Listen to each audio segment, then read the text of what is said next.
is Donahue, and we are filming at the Quantum Arc Media Studios in Las Vegas, Nevada. Cinema Serial is about all things video production. So today, we're going to learn about making content for live action news.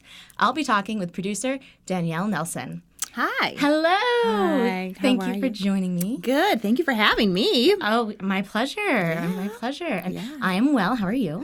Good. A little tired, as I mentioned earlier, but I'm here. I'm present. So present. Ready to go. You've felt present since you arrived, so I'm thanks. excited for our conversation. Thanks. 4 hours of sleep, I guess, can do some wonders. Better than Keep zero. Going. Yes, I'll take it. Sometimes. I take a nap before 2, so I'm here. There you go. Oh, hey, that's I'm great. napping, too. Yeah. Mm-hmm. So, that being said, your schedule is a little funky with your work as a producer. It is. What is your week usually like? So right now, I am normally, what day is it? So I go in Wednesday and I work through Sunday. And for 3 days a week, I go in around 5:30, 5:45 in the morning. And I do I'm not a morning person either. I'm not. Wow. You're making it happen, though. I've never been a morning person. Okay. So when I heard I was going to be on that schedule, I was like, oh, okay. But the good thing is that I get off early. I get off around 1 or around 1, between 1 and 1:30. So it's not that bad. That's kind of cool. It is. You get your afternoon to do things. Exactly. That's pretty nice. It is very nice. And then on weekends, I go in around 10:30 to 10:45, and I get off around 7 p.m. Okay. Yeah, that kind of varies because on some days we have football, and then when basketball season comes around, the shows are a little bit different. So I can get off earlier, maybe 6 p.m. or sometimes 5 p.m. or get off later, around closer to 10 p.m., depending on what time the shows come on.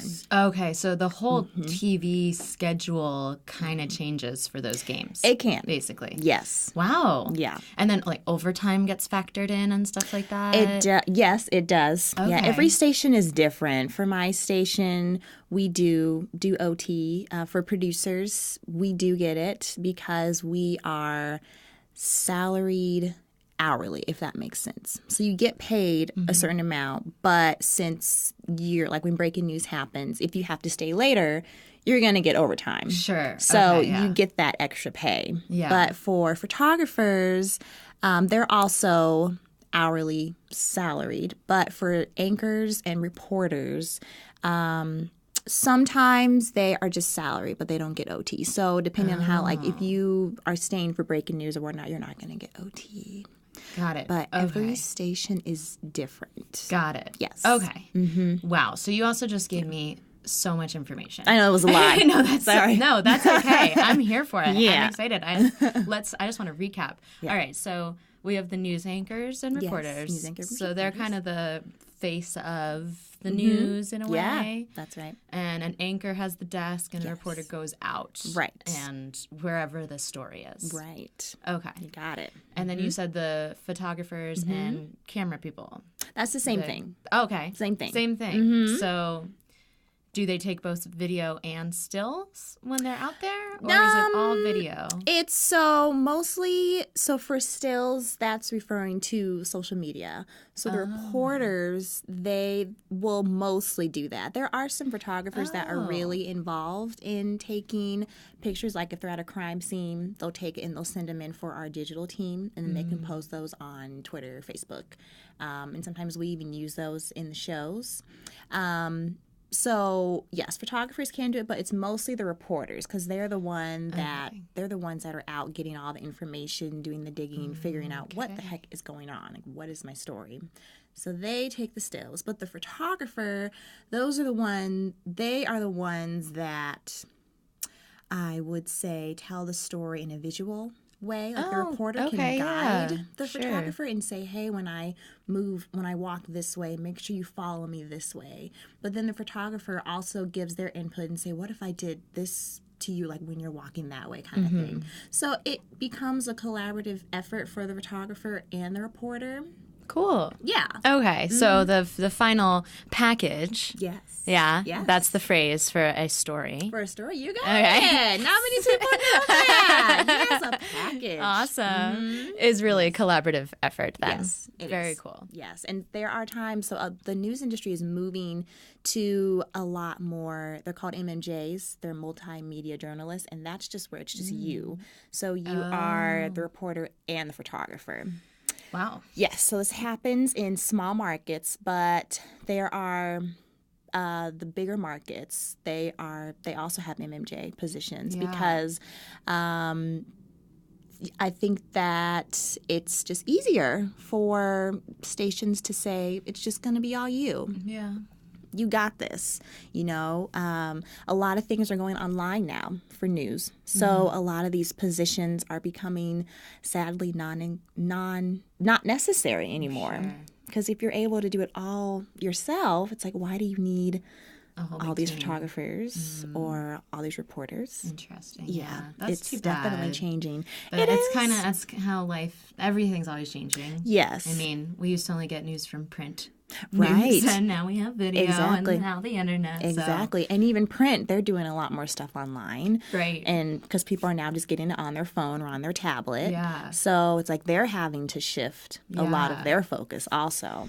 And I'm sure the internet has had a big effect on breaking news. Yes, it has. So what is that like for you, though, like in the newsroom for breaking news? I mean, I imagine do you send people out on stories? Is that part of your position as the producer? Mm-hmm. Okay, yes. So you assign people to go check different things out. Yes. The reporters. The reporters, and yes. The photographers. And the photographers, Okay. yes. So during the week, there is always somebody that's on the desk. That's called the assignment desk manager or the assignment editor. And so when breaking news happens, when they think breaking news is going to happen, they're listening to the scanners that are up there. And then we're also kind of looking on social media. Also, like Twitter is a big thing. That's really easy for us to find out what's going on quickly. So the assignment editor manager, they'll say, hey, I think we have this shooting going on at such and such place. I'm going to send so-and-so there to go check it out. We're like, okay. It's easier to do it during the week. On the weekend, sometimes when there's not a desk manager, it's up to the producers to make that judgment and say, do I want to send a reporter there, or is it just a photog situation where they can just go check it out, see if it's worth something, and then if it becomes something bigger, we'll send a reporter to go with them.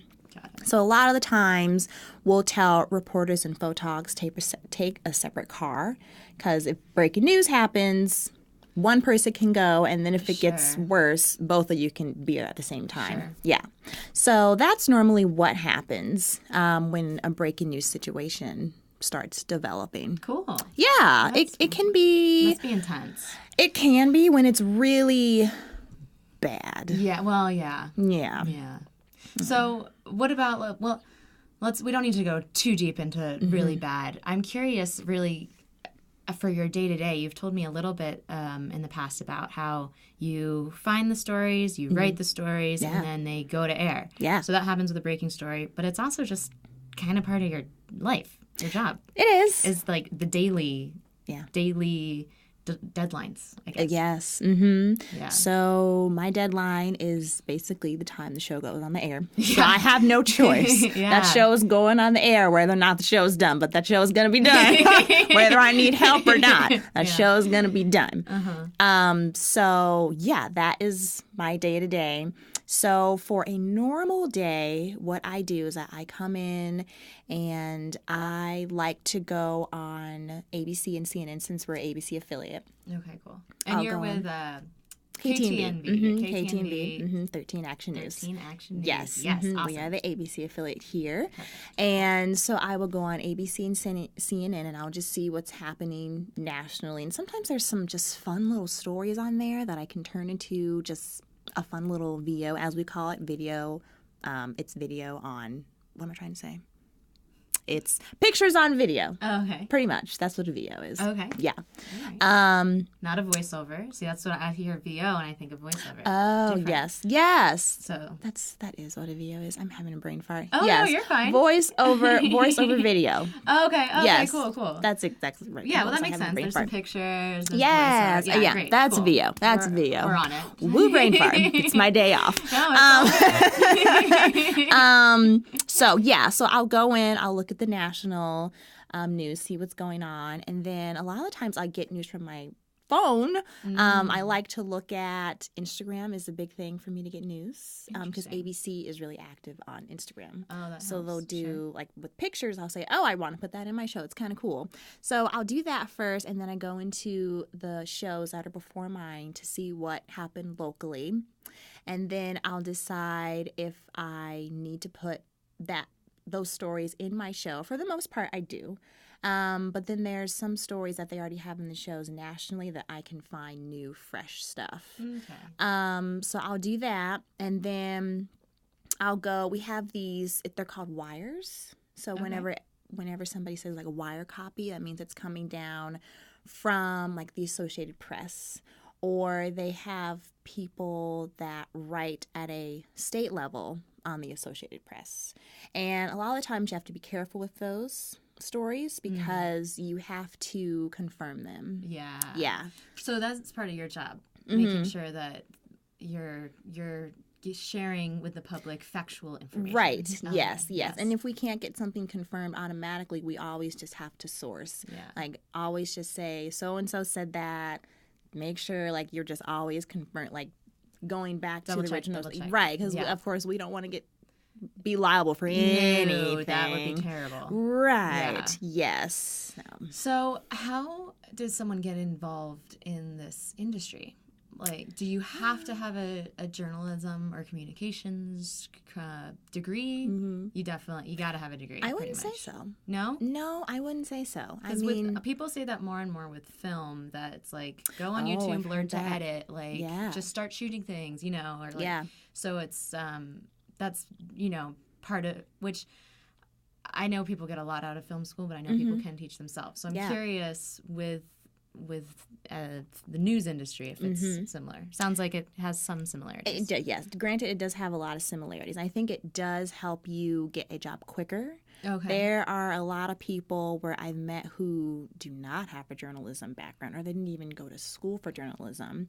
They, just with the types of jobs they got into, they happen to learn to be a journalist just on a day-to-day basis, and so they've learned that way, and they've just developed their craft more. Learn by doing, yeah. Okay. And then but for myself, I do have a journalism degree. I went to school specifically for that, and when I graduated, I honestly was not ready to get a job. I couldn't get a job based on the type. My program was not. It could have been developed more. I would say that. There needs to be a lot more implemented in there that is not just so strictly print and PR, because that's basically all that it was. Like my program had one broadcast class. Got it. And that's what I really wanted to go into as when I was in college. I said, I can't get a job when I graduate. And I didn't. So I had to go back to school, and I got a TV certificate in TV production. Sure. And that helped me. And I was ready. Yeah. And so that was only a year. And then I was able to get, like, it was a production trainee job with the NBC station back in Denver. So that's what helped me get into the TV industry. Is it possible to get that certificate without an undergraduate degree? Yeah, definitely. So you could just graduate high school and pursue that certificate? Yeah. Because I did it at a community college. I went back to school there. Yeah. So. It was just, Okay. So it's definitely possible. Yeah, because, there were people in there who were just interested in it. Yeah. And they said, this is maybe something that I think I want to do. I don't really know. So they were just kind of figuring out, and some people were like, "Oh no, I'm never doing this." But then they knew, knew. So I definitely think that it's possible. Yeah. There's some people that get their masters in journalism.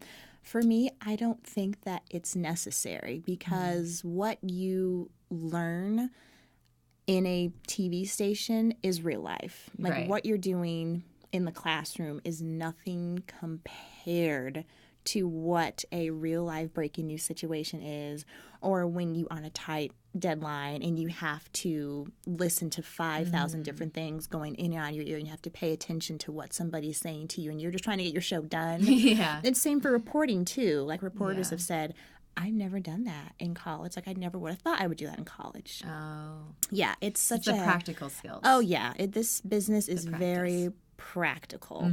Yeah. So whenever you see kids that are in college, like whenever I go to a journalism convention, I mean, they're so excited and they're like, oh, I want to be on air and I want to do this. It's like, that's great and all. That's wonderful. I want you to really see how it is when you get that first TV job.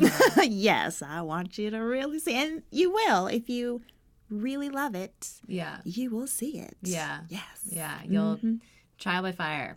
Oh, definitely. Just make it happen. Sink or swim. Exactly. All right. Yeah. That's Do a it. good thing. Yeah. I feel like news is kind of, even though it is presenting all this factual information to the masses, it's kind of a mystery how it's done. Yeah. And I was thinking about that. Like, there's a number of TV shows or like movies out there about making movies, but less about news. Like, I watched The Newsroom. Oh, did you watch The Newsroom? I did for Aaron like Sorkin? 2 episodes. Yeah, and it stressed me out. It stressed you out. I couldn't do it. Was it at all like real life? Yeah, I think that's why I didn't like it. That makes so much sense. I didn't like it. Okay, all right. So at least there's something out there that's somewhat authentic to the newsroom experience. Yeah. Cool. Okay. Yeah. Because see, that's the only one I could think of. And then I looked up, I guess there's one called The Hour, which was a BBC show in like 2011, 12-ish. It looks cool. I haven't actually seen it. Yeah. But then there was like 30 Rock about making a show, but not about the news. Yeah. You know? Yeah.